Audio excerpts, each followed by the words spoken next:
kami. DNA ilahi ada dalam hidup kami Tuhan, untuk kami menyelesaikan destiny kami Tuhan hari-hari ini. Mari Tuhan perbesar terus kapasitas hati kami.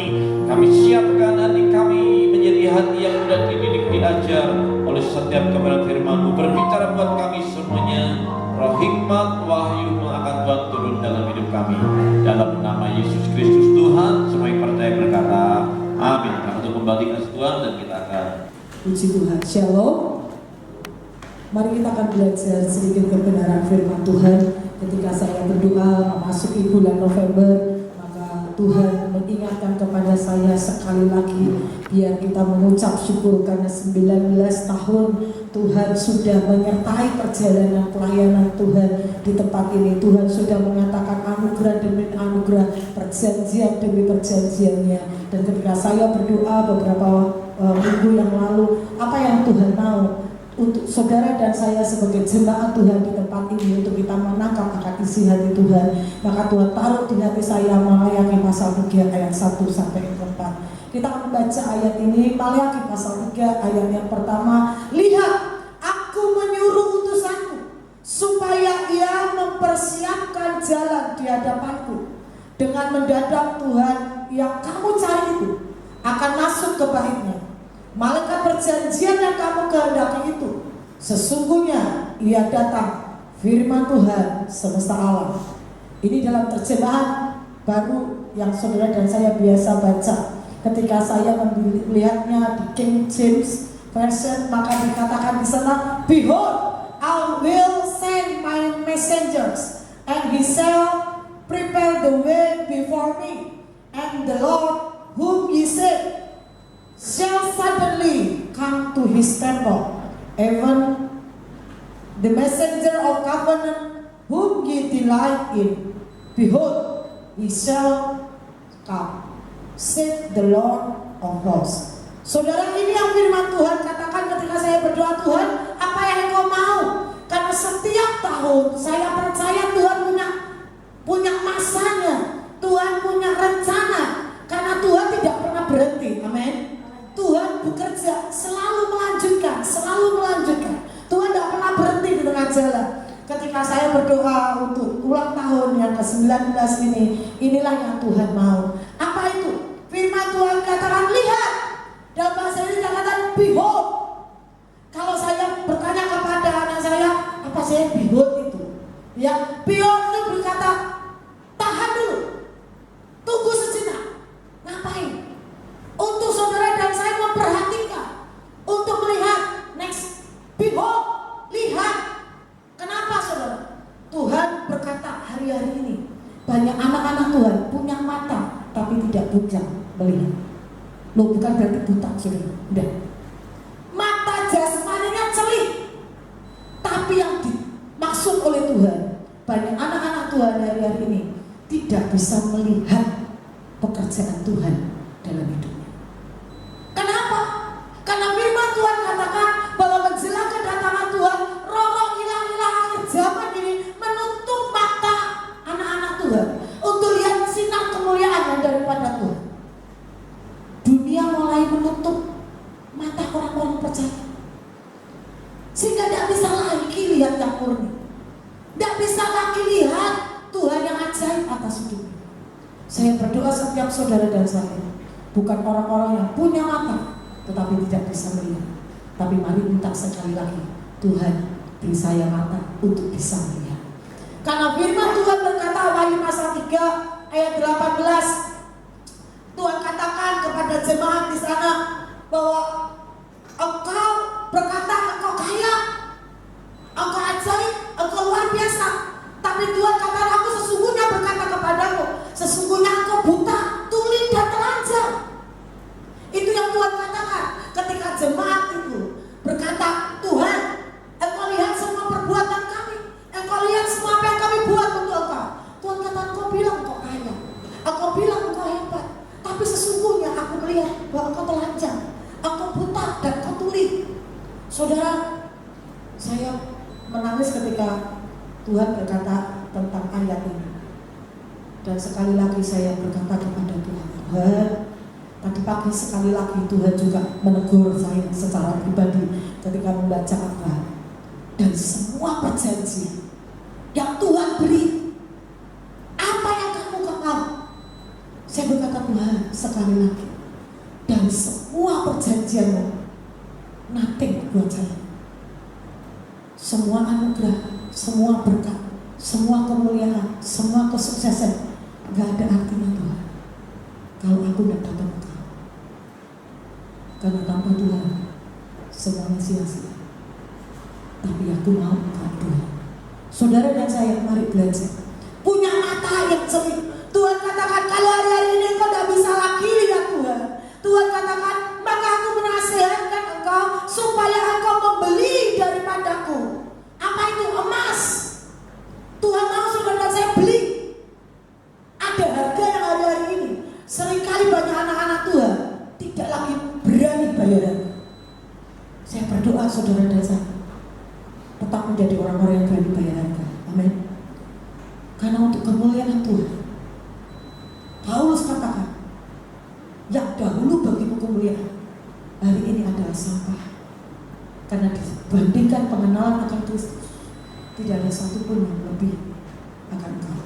Saudara dan saya, Tuhan katakan, beli daripadaku emas, beli juga daripadaku minyak untuk melumas matamu. Tuhan katakan, next kita akan belajar apa yang harus kita hari-hari ini beli, yaitu emas supaya kita kaya, bukan emas yang dari dunia. Kita akan belajar next time apa itu emas yang harus kita beli daripada Tuhan. Tuhan juga katakan, beli juga pakaian putih, bukan pakaian putih, seragam putih, bukan. Next kita akan belajar. Tapi hari ini yang Tuhan mau adalah, dan lagi minyak untuk melumas matamu supaya engkau dapat melihat. Ini penyakit salah satu jemaat yang ada di akhir zaman. Di kitab Wahyu katakan, matamu buta oleh engkau tidak bisa melihat. Tuhan mau saudara dan saya beli minyak. Untuk apa? Minyakin mata kita supaya kita bisa lihat. Saudara, ketika saya bertanya kenapa Tuhan mau seperti ini, Tuhan ingatkan saya seorang yang bernama Hagar. Mungkin tokoh ini jarang kita lihat, tapi Tuhan katakan, engkau lihat Hagar, aku sebenarnya sudah siapkan sumur. Ketika anaknya Ismail nangis dan tidak ada air minumnya habis, sesungguhnya ada di dekatnya sumur, tapi Hagar tidak bisa lihat. Dan Kejadian 21 ayat 19 dikatakan, maka mata Hagar dibuka Tuhan untuk melihat sumur. Saudara, banyak anak-anak Tuhan hari-hari ini. Sesungguhnya kalau saudara melihat, kemarin Jumat doa malam saya sampaikan bahwa hari-hari ini di tahun akhir PALEK, sesungguhnya ada 2 berkat dan 2 pengurapan yang Tuhan sedang lepaskan, yaitu pengurapan dan berkat Isakar dan berkat daripada Zebulun. Saudara dan saya, mari bersama-sama lihat, minta mata yang jeli. Karena kalau saudara dan saya tidak lihat, mata yang tidak punya mata yang jeli, saudara dan saya tidak bisa lihat. Lihat orang Filistin, sumur-sumur yang dulu pernah digali oleh Abraham. Kemarin saya sampaikan firman Tuhan di Sabtu Ceria, sumur-sumur yang digali Abraham di negeri Filistin waktu Abraham mengungsi di Filistin, itu airnya berbuah-buah, tapi oleh orang Filistin itu ditimbun dengan tanah. Karena apa? Mereka tidak bisa lihat. Tapi Ishak dia bisa lihat. Dia gali lagi sumur yang pernah digali oleh ayahnya yang sudah ditimbun tanah oleh orang Filistin, dan didapati itu sumur yang berbuah. Saudara dan saya, ketika hari-hari ini saudara dan saya tidak punya mata yang jernih untuk lihat apa yang di depan saudara, akan ada banyak pintu-pintu kairos yang terlewatkan dalam hidup saudara. Tapi kalau saudara dan saya punya mata yang jernih, maka saudara dan saya melihat ini kairos Tuhan, sabar dengan Tuhan. Kenapa saudara? Saya kemarin cuma sampaikan, jangan kita menjadi Bartimeus yang buta. Bartimeus yang buta saja, dia teriak, Yesus anak Daud, kasihanilah aku. Kenapa? Karena dia sadar dia buta. Dia tidak tahu Yesus yang sebelah mana, Yesus sampai di mana, Yesus yang mana orangnya dia tidak tahu.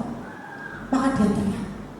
Hari ini kalau saudara dan saya tidak punya mata yang bisa melihat, mari sekali lagi jerit, panggil Tuhan, panggil Tuhan, panggil Tuhan, berseru kepada nama Tuhan.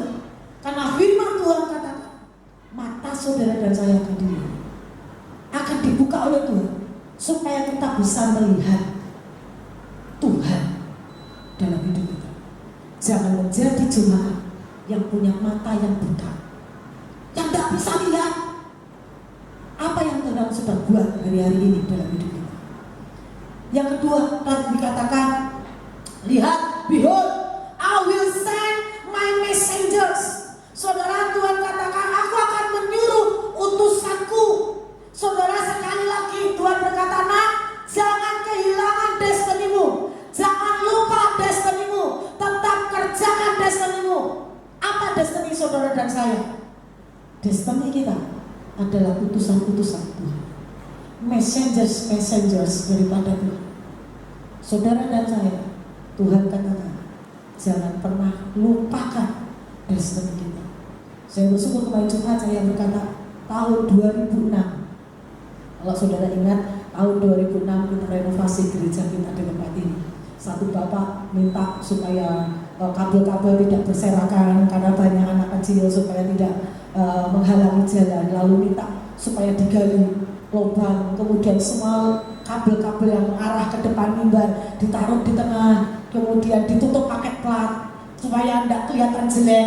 Lalu bapak ini berkata, kenapa nggak kita tutup saja pakai karpet merah? Saya berkata, boleh, kenapa nggak karpet biru atau hijau? Tapi panitia sepakat karpet merah. Saudara, waktu itu kami belum bergerak dalam profet itu. Setelah 2009 kita mulai mengerti apa itu yang namanya dunia profet. Dan satu teman pendoa dari Semarang berkata, mereka ditaruh Tuhan hati untuk berdoa berdiri buat kota Gresik. Sebelum pendoa ini pergi ke gereja kita, dia berkata, waktu dia sampai di sini, dia cerita kepada saya, ternyata apa yang saya lihat betul. Apa Bu yang Ibu lihat? Saya lihat sebuah gereja yang ada karpet merahnya. Tuhan katakan itu jemaat yang akan menggelar karpet merah, mempersiapkan jalan bagimu. Saya bilang, wow, ini padahal karpetnya bukan secara khusus untuk profetik digelar, hanya sebenarnya hanya untuk menutupi lubang di tengah jalan. Tapi segala sesuatunya Tuhan bekerja, amin. Dalam ketidakmengertian kita, kadang dalam kebodohan kita, Tuhan mempersiapkan kita. Karena Tuhan punya sebuah destiny dalam hidup kita. Apa itu?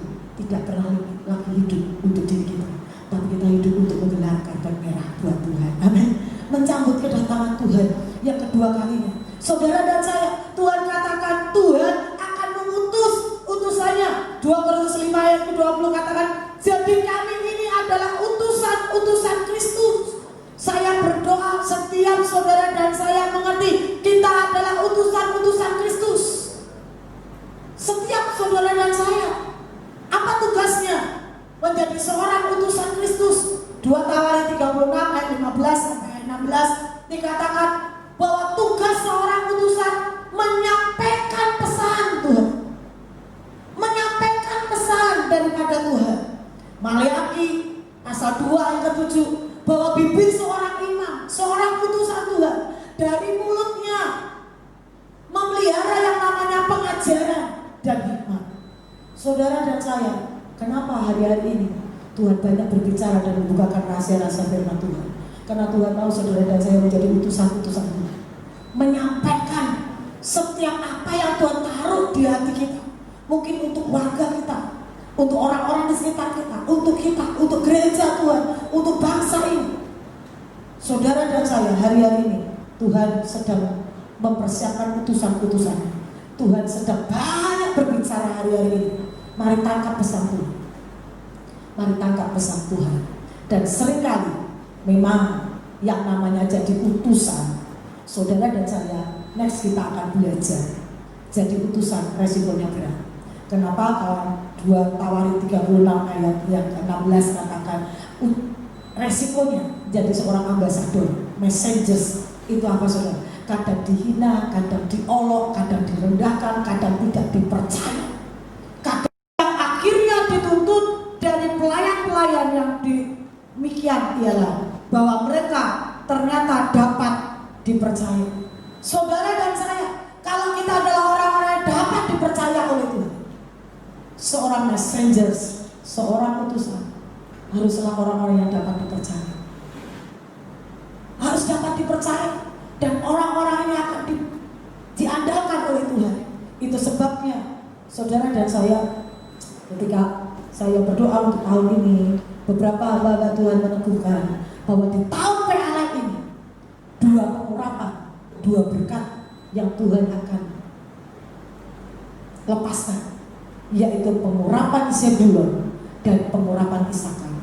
Ini pengurapan combine. Saya bilang ajaib ya, ajaib. Ayatnya tentang Zebulon, tetapi dicatat juga tentang Isakar. Maka Tuhan katakan, nah, double porsi pengurapan, double porsi berkat yang daripada Tuhan. Inilah utusan-utusan Tuhan. Ulangan pasal 33 ayat 18 sampai 19. Tetapi Zebulon ia berkata, bersukacitalah hai Zebulon atas perjalananmu. Seorang utusan pasti jalan, tak pernah diam di tempat. Kalau dia utusan, dia tinggal di tempat, namanya bukan utusan. Seorang tuan, dia akan mencari utusan. Kenapa? Memang dia disuruh jalan. Lu jalan ke sana, pergi ke sana, kasih tahu orang di sana. Itu namanya utusan. Kalau yang namanya, aku nggak mau tuh. Seringkali saya suka bergurau dengan anak-anak ini. Jangan seringkali kita berkata, ya Tuhan, kalau laki Tuhan bicara janji berkat Tuhan, udah semua teriak sama-sama. Apa itu?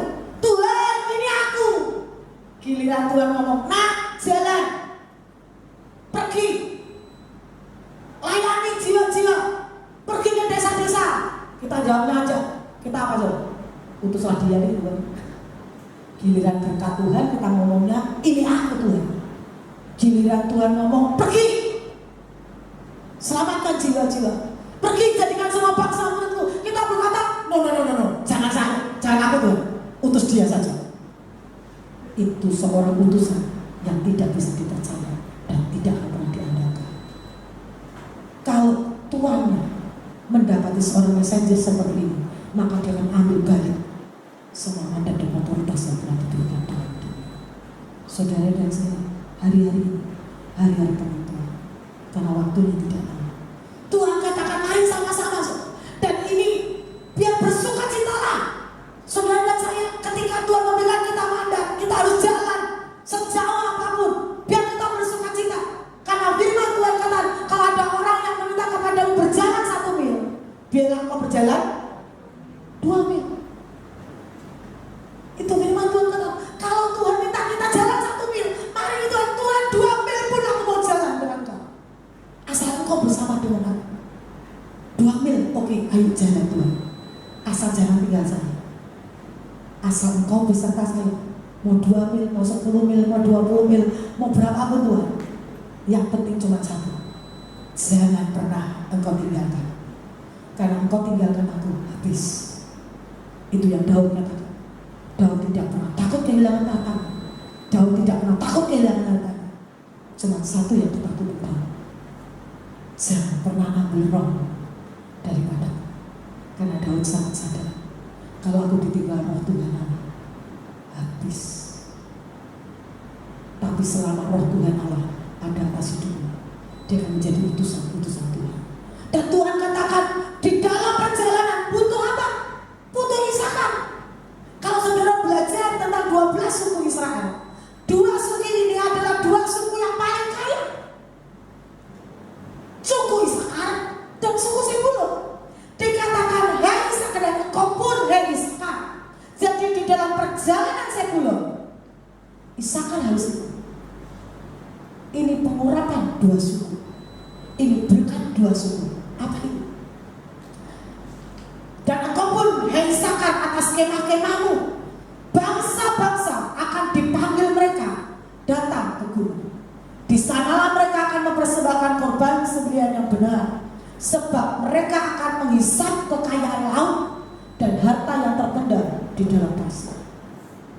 Saudara dan saya hari ini akan ada banyak anak-anak Tuhan yang akan menghisap kelimpahan laut dan harta yang terpendam di pasir. Sirinya, saudara, ini pengurapan Ishak.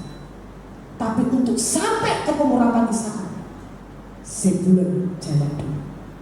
Apa itu? Dia harus panggil bangsa-bangsa datang ke gunung Tuhan.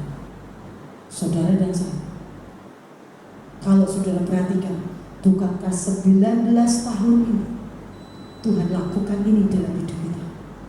Kita tidak akan pernah berhenti bergerak, pergi membawa bangsa-bangsa datang ke gunung Tuhan. Dan saat saudara dan saya menaruh semua persembahan itu di atas mezbah Tuhan, maka mari percaya saudara, justru itu yang akan membuat saudara dan saya menghisap yang namanya kelimpahan laut dan harta yang terpendam di pasir. Saudara dan saya, mari siapkan hidup ini, asal kita bisa menjadi utusan yang dapat dipercaya, maka Tuhan akan mengandalkan kita. Amin. Saya berdoa setiap saudara dan saya didapati menjadi utusan-utusan yang dapat dipercaya dan diandalkan. Karena tugas kita apa? Mempersiapkan jalan di hadapanku. Matius 11 ayat 10. Kalau waktu Yohanes Pembaptis ini merujuk kepada pelayanan Yohanes Pembaptis, bahwa dialah yang mempersiapkan jalan untuk Tuhan Yesus. Murid-murid tugasnya apa? Matius pasal 26 ayat 17-19. Tugas murid-murid apa? Kalau Yohanes Pembaptis mempersiapkan jalan untuk pelayanan Tuhan Yesus, murid-murid tugasnya mempersiapkan Paskah buat Tuhan. Lalu apa tugas saudara dan saya sebagai gereja Tuhan? Kita pernah belajar, saudara, Markus 14 ayat ke-15. Lalu orang itu akan menunjukkan kamu sebuah ruangan atas yang besar, yang sudah lengkap dan tersedia. Disitulah kamu harus mempersiapkan perjamuan Paskah untuk kita. Saudara masih ingat firman Tuhan dalam ini? Bukankah hari ini kita tetap mengerjakan ini, mempersiapkan sebuah ruangan atas yang besar, memperbesar kapasitas pelayanan kita, melebarkan pancang-pancang patok-patok kemah kita, kayaknya di sana. Semua apapun yang Tuhan percayakan kepada kita, kita lebarkan. Tuhan buka kita pelayanan sekolah-sekolah, kita masuki. Tuhan buka pesantren-pesantren itu, kita jalan ke sana, kita masuk. Tuhan bilang pergi nak ke Buru Garam, kita masuk. Tuhan bilang anak-anak pemulung, kita masuk. Apapun. Hari-hari ini Tuhan bilang nak masuk dunia pendidikan, kita masuk. Apapun. Saudara dan saya, ruangan atas yang besar, mari terus siapkan. Yang sudah lengkap, terus perlengkapi. Jangan jadi ruangan yang kosong. Karena kalau jadi ruangan yang kosong, iblis masuk lagi. Ada banyak anak-anak Tuhan hari ini sudah dilepaskan, sudah diberkati, tapi membiarkan hidupnya kosong, tidak punya lagi mandat, tidak lagi punya passion. Yang terjadi apa sih? 7 iblis akan lebih jahat masuk dalam hidupnya. Kenapa? Karena dibiarkan kosong. Saudara dan saya harus buat perlengkapan dalam hidup saudara dan tersedia available. Sewaktu-waktu Tuhan mau pakai hidup ini. Karena firman Tuhan kata dengan mendadak. Tadi malah ketika satu kata dengan mendadak, bahasa Inggrisnya suddenly, tiba-tiba, sekonyong-konyong. Saudara dan saya, kalau saya belajar beberapa ayat-ayat dalam perjanjian lama maupun perjanjian baru, saya tulis ayatnya banyak kecil-kecil karena cukup banyak jadi tidak cukup kalau dibaca. Saudara bisa baca di rumah. Saudara, ternyata bahwa Tuhan itu suka bekerjanya itu tiba-tiba. Berfirmanlah Tuhan tiba-tiba seorang malaikat menyentuh Elia. Tiba-tiba datanglah kereta api memisahkan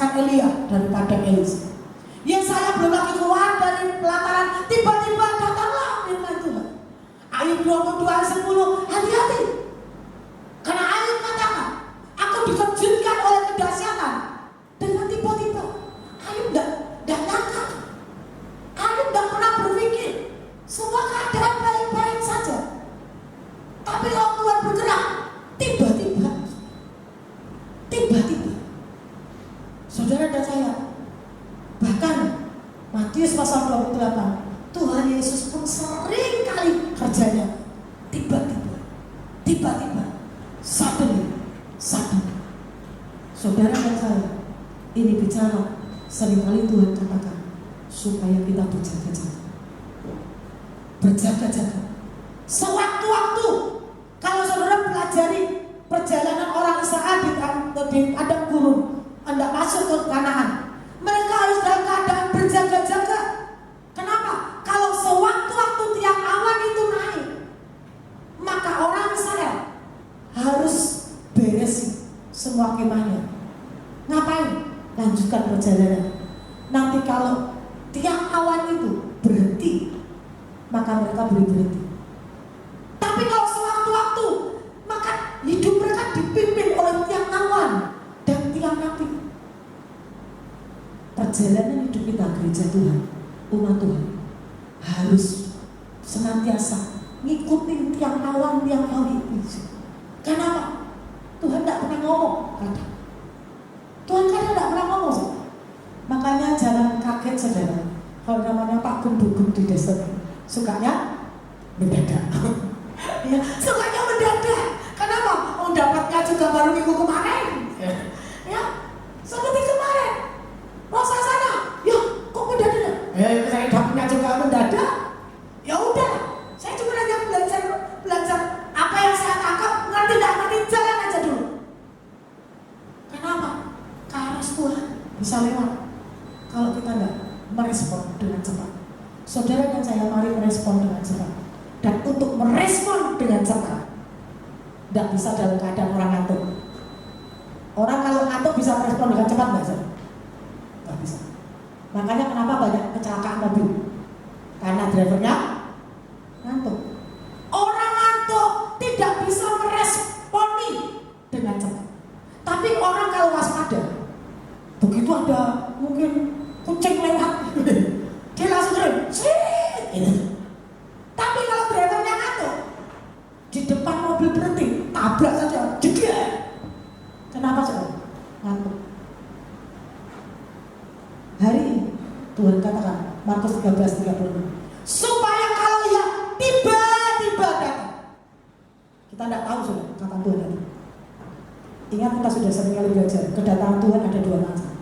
Kedatangan Tuhan secara pribadi, dengan kata lain, Tuhan panggil kita pulang, alias meninggal. Yang kedua, kedatangan Tuhan kali yang kedua. Saya selalu berkata, jangan pernah berkata kepada, oh saya masih muda, umur saya masih 15 tahun, masih 17 tahun, yang meninggal itu loh, yang mak-mak, yang kongkong, yang umurnya sudah 70, 80 tahun ke atas itu berangkat duluan. Tapi saya sering kali bilang, engkau maknya yang sudah sakit tidak berangkat. Yang berangkat siapa? Cucunya, anaknya, yang sehat saja. Kenapa? Karena seringkali kita tidak menyadari Tuhan datang itu sukanya tiba-tiba, tak pernah ngomong-ngomong. Lukas 21 ayat 34, jagalah dirimu supaya hatimu jangan syarat oleh pesta merah dan kemabukan serta kepentingan-kepentingan duniawi, dan supaya hari Tuhan jangan dengan tiba-tiba datang ke atasmu seperti suatu cerita. Kalau Wahyu pasal 3 ayat 3 katakan, karena itu ingatlah bagaimana engkau telah menerima dan mendengarnya. Turutilah itu dan bertobatlah. Karena jika engkau tidak berjaga-jaga, aku akan datang seperti pencuri dan engkau tidak tahu pada waktu manakah aku tiba-tiba datang kepadamu. Pada Tuhan, saya selalu berkata, Tuhan, please, tolong hambamu ini. Hambamu ini paling susah jaga yang namanya hati. Saya selalu berkata kepada Tuhan, saya selalu berkata kepada saudara, kalau kita sama Tuhan itu tidak perlu berpolitik, saudara. apa adanya saja sama Tuhan. Ngapain? Percuma berpolitik dengan Tuhan. Kenapa? Mau ditutup-tutup mau Tuhan tahu semua sudah. Mau Tuhan tahu semua. Ya lebih baik ngomong toh ya. Kalau kita ragu-ragu kita ngomong sama Tuhan, kita ragu-ragu. Kalau kita lagi lemah kita ngomong, Tuhan kok aku lemah ya Tuhan. Kalau kita lagi kering kita ngomong sama Tuhan, Tuhan kok aku lagi kering. Tapi Tuhan mau, mari berjaga-jaga. Berjaga-jaga saudara. Karena apa? Karena kita tidak tahu 5 menit ke depan apa yang terjadi saudara? Ada yang bisa memprediksi? Oh 5 menit lagi ibadah selesai dulu. Nah itu kan kebiasaan kita. Tapi apa what next? Yang akan terjadi dalam hidup kita 5 menit ke depan? Kita tidak tahu. Kita tidak tahu, saya pun tidak tahu 5 menit ke depan apa yang terjadi buat saya tidak tahu. Tapi mari berjaga-jaga. Apapun ketika Tuhan tiba-tiba bergerak, kita merespon dengan cepat. Karena Tuhan katakan, Tuhan yang kamu cari itu. Saudara, ini yang saya bilang, Tuhan tegur saya. Tidak semua loh, jemaat Tuhan datang ibadah cari Tuhan. Sebagian datang ibadah kenapa? Oh saya butuh Tuhan, karena saya ini sakit, saya ingin kesembuhan. Sebagian oh saya butuh berkatnya Tuhan. Oh sebagian saya ingin pertolongan Tuhan. Oh saya tidak kepingin melanggar hukumnya Tuhan. No. Kita ibadah tidak cari itu semua. Walaupun itu semua cuma efek samping saja. Kalau kita datang beribadah, maka kesembuhan, berkat, anugerah, pertolongan, penyertaan, keajaiban, mujizat, ya itu semua pasti lah. Tidak usah ragu. Tidak usah ragu karena itu janji Tuhan. Tuhan tidak pernah menyuruh Israel mencari Tuhan dengan sia-sia. Amin. Tapi mari cari Tuhan. Karena firman-Nya berkata, maka Tuhan menjelajah seluruh bumi, hendak mencari orang-orang yang bersungguh-sungguh hati mencari Tuhan. Tuhan katakan, next, kenapa masih terus di sini? Tolong ikutin. Nah, supaya tidak mengantuk di sana. Ya, Yesaya 51 ayat 1, dengarlah aku, hai kamu yang mengejar apa yang benar, jangan kejar yang panas. Karena semuanya sia-sia. Mari kejar yang benar. Apa itu? Hai kamu yang mencari Tuhan, pandanglah gunung batu yang daripadanya kamu terpahat, dan kepada lubang penggalian batu yang daripadanya kamu tergali. Dengarkan aku, hai kamu yang mengejar kebenaran, kamu yang mencari Tuhan. Mari kejar Tuhan lebih dari apa. Mari ingini Tuhan lebih dari apapun, saudara. Dari semuanya, saudara. Karena semuanya dalam hidup kita bisa lenyap seperti itu. Tetapi asal ada Tuhan beserta dengan kita, semuanya kita akan lihat keajaiban daripada Tuhan. Amin. Mari cari Tuhan lebih dari apapun. Masalahnya Tuhan yang mana? Tuhan katakan Tuhan yang datang adalah Tuhan yang seperti yang kamu cari. Saya bingung baca ayatnya. Tuhan yang kamu cari itu, memangnya Tuhan ada lebih dari satu? Enggak, cuma satu.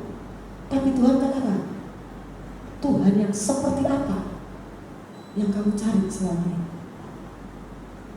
Maria Magdalena, Maria ibu Yesus, Susana pergi ke kubur Tuhan, ditegur oleh malaikat Tuhan. Dia berkata, kamu cari siapa ibu? Aku cari tubuh Yesusku, tubuh guruku.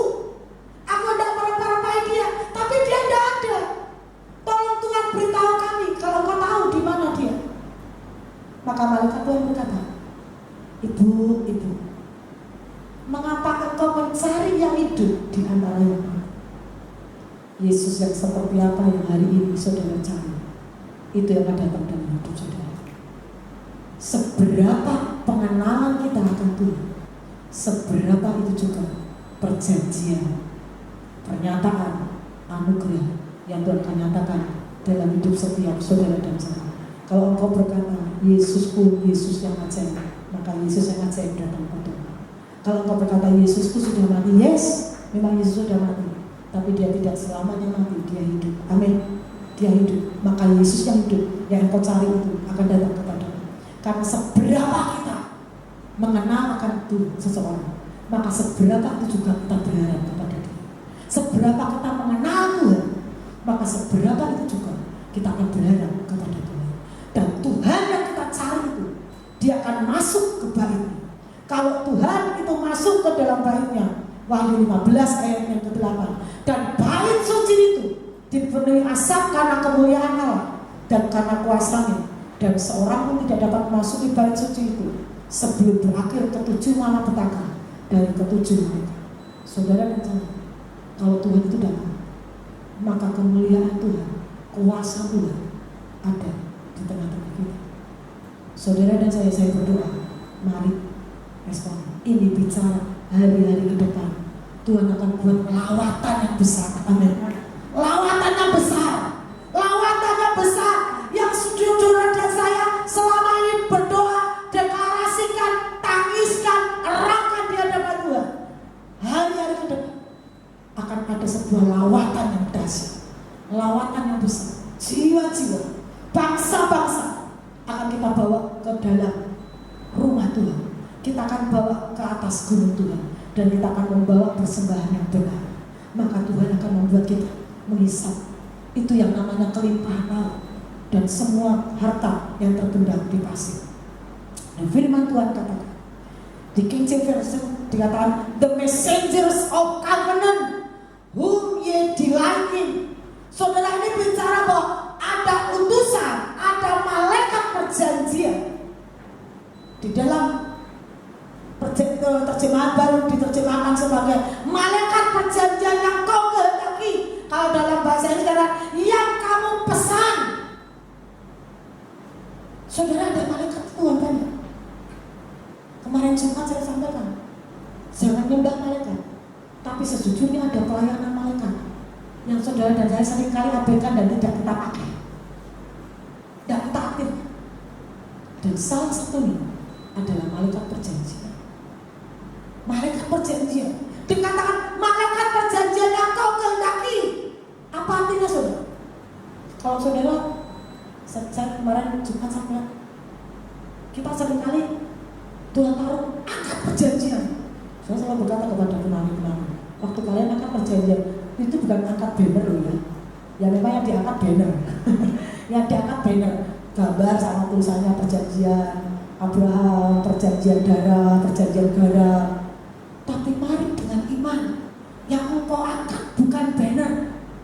Kalau kamu menari hanya semua sekedar angkat banner, yang kamu angkat cuma banner toh.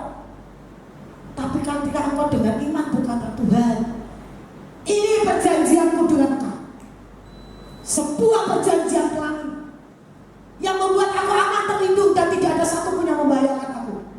Tuhan, aku berdiri di hadapan engkau, mengangkat perjanjian Abraham, bahwa engkau harus memberkati aku berlimpah-limpah, karena aku harus menjadi saluran berkat.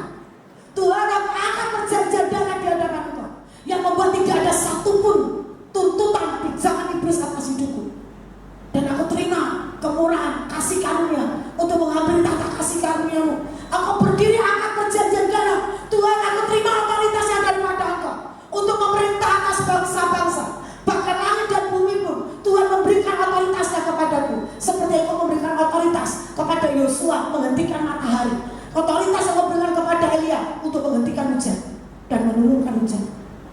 Kalau saudara dan saya, seberapa perjanjian demi perjanjian yang engkau percaya dalam hatimu, Tuhan katakan, malaikat perjanjian yang engkau pesan. Saudara pesannya yang mana? Saudara cuma hanya mengaktifkan malaikat pelindung, ya saudara kan hanya alami perlindungan Tuhan saja. Saudara cuma hanya aktifkan malaikat pengawal berkat, ya kau cuma hanya alami berkat kok. Padahal ada banyak malaikat. Mari belajar, saudara, bahwa ternyata saudara dan saya, Tuhan katakan, nah, kalian seringkali membiarkan malaikat-malaikat itu nganggur dan berdiam diri. Ini waktunya pesan, saudara. Pesan, aktifkan setiap perjanjian-perjanjian yang Tuhan taruh dalam hidup. Saya percaya setiap saudara dan saya terima perjanjian saya itu. Ada perjanjian yang Tuhan berikan secara umum buat gereja Tuhan, tapi ada perjanjian yang diberikan khusus. Saya punya perjanjian khusus dengan Tuhan, yang setiap kali ketika saya lemah, ketika saya dalam bergumul, tak angkat Tuhan, ini perjanjian kau beri buat aku amin. saudara dan saya, seberapa perjanjian yang kau percaya, seberapa itu juga yang Tuhan akan lakukan buat saudara dan saya. Karena Tuhan kata, jadilah kepadamu seperti apa yang kau percaya. Dan sesungguhnya ia datang. Dikatakan sesungguhnya ia datang. Saya berkata sesungguhnya. Kenapa Tuhan jangan ngomong sesungguhnya? Saudara, saya mau berkata ini enggak bujuan, ini enggak omong kosong, tapi Tuhan kata sesungguhnya. Sesungguhnya ia datang. Siap enggak siap? Percaya tidak percaya? Silahkan pilih sendiri-sendiri. Putuskan dari hidup kita masing-masing. Saudara boleh percaya, boleh tidak. Saudara boleh siap mempersiapkan diri atau tidak. Terserah. Keputusan pribadi. Karena urusan surga tidak ada yang namanya swarga nunut merokok katut. Saya sering kali bukan. Enggak ada. Masalah surga enggak ada. Swarga nunut merokok katut enggak ada. Jangan berkata karena suami kita pendeta, suami kita hidup benar, maka saya hidup yang biasa-biasa saja. Kan suami saya sudah hidup benar. Nanti kalau dia masuk ke surga kan saya gitu. Kan suami istri adalah satu tubuh. Ya, enaknya. Kalau bisa begitu mah, saya akan push aku hidup dalam keputusan. Aku tak happy-happy saja. Kalau bisa. Nggak bisa. Karena masing-masing orang harus mempertanggungjawabkan dirinya. Bukan ayat 1 saja ya. Ayat 2 sampai ayat 4-nya. Perhatikan. Maka inilah ayat yang kedua dan ketiga. Siapakah yang dapat tahan akan hari kedatangannya? Dan siapakah yang dapat tetap berdiri apabila ia menampakkan diri? Sebab ia seperti api, tukang pemurni logam, dan seperti sabun, tukang penyapu. Ia akan duduk seperti orang yang memurnikan dan mentahirkan perak. Siapa yang ditahirkan? Dan ia mentahirkan orang lain. Siapa orang lain? Kami, hamba-hamba Tuhan. Siapa orang lain? Pelayan-pelayan Tuhan. Firman Tuhan katakan, ia akan mentahirkan orang lain, menyucikan mereka seperti emas dan seperti perak, supaya mereka menjadi orang-orang yang mempersembahkan korban yang benar kepada Tuhan. Kemarin kita sudah menikmati anugerah berkat perjanjian daripada Tuhan. Dan ini waktunya, di tahun yang ke-19 ini, dia datang bukan hanya untuk memberkati saudara, bukan hanya untuk sekedar tinggal bersama dengan kita, bukan cuma hanya sekedar akan memberi upah bagi yang kita, tapi Tuhan kata dia datang sebagai pemurni logam dan sebagai penatur, bicara luar dan dalam, luar dan dalam. Mari siapkan hati kita saudara, karena firman Tuhan yang mengatakan, firman Tuhan yang mengatakan, biar singa pemain musik silakan maju ke depan. Saudara, sebab firman Tuhan yang mengatakan, kalau Tuhan sudah berfirman, maka Tuhan yang menggenapinya. Karena kuasa Tuhan cukup untuk melakukan firman-Nya. Karena firman Tuhan yang berkuasa untuk membangun kita, menopang kita, menganugerahkan kepada kita bagian yang ditentukan buat kita dari bagian orang-orang kudus. Yang Tuhan mau adalah, mari persiapkan hidup kita. Jangan biarkan hati kita berpaling daripada Tuhan. Semua karena anugerah Tuhan, semua karena kebaikan, bukan karena kehebatan kami, bukan karena kuat gagah kami Tuhan.